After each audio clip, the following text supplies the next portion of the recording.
This program is brought to you by Link TV for educational and non-commercial use only.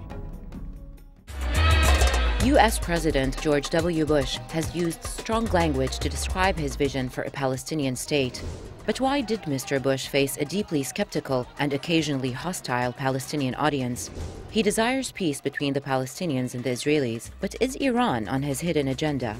Answers to these questions and more on Link TV's Mosaic Intelligence Report. U.S. President George W. Bush has used some of his strongest language so far to describe his vision for a Palestinian state living in peace side by side with Israel. At a news conference, Mr. Bush uttered the taboo O word, the occupation. There should be an end to the occupation that began in 1967. The agreement must establish Palestine as a homeland for the Palestinian people, just as Israel is a homeland for the Jewish people. Tough words from President Bush. However, Palestinians worry about what he did not say.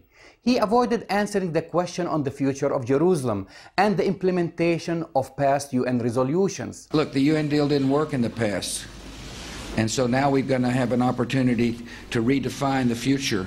The U.S. President has said a Middle East peace treaty is possible within a year and claimed it will bring about the creation of a Palestinian state. But President Bush faced a deeply skeptical and occasionally hostile Palestinian audience.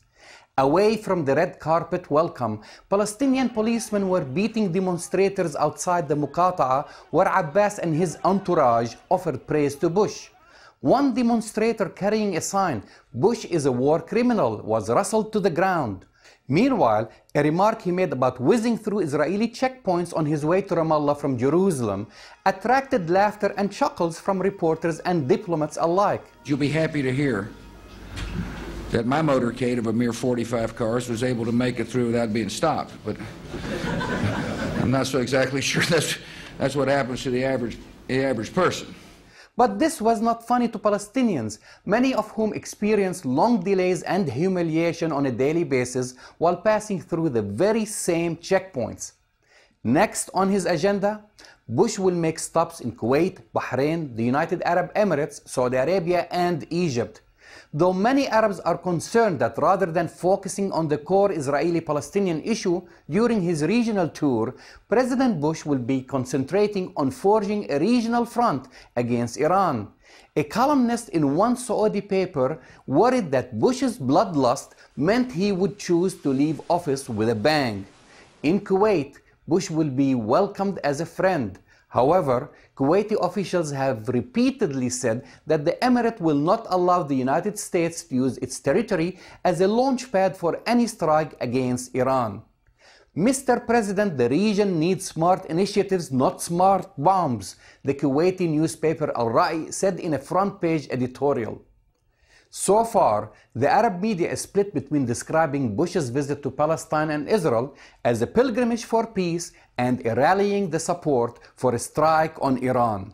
The president's last spiritual stop in the Holy Land was the Mount of Beatitudes, where Jesus said to have given his sermon on the Mount and spoke about turning the other cheek. Is Bush ready to turn the other cheek and become a peacemaker, or is he still a war president? I'm Jamal Dajani for the Mosaic Intelligence Report. To learn more about this program or to share your thoughts, visit us at linktv.org/mosaic.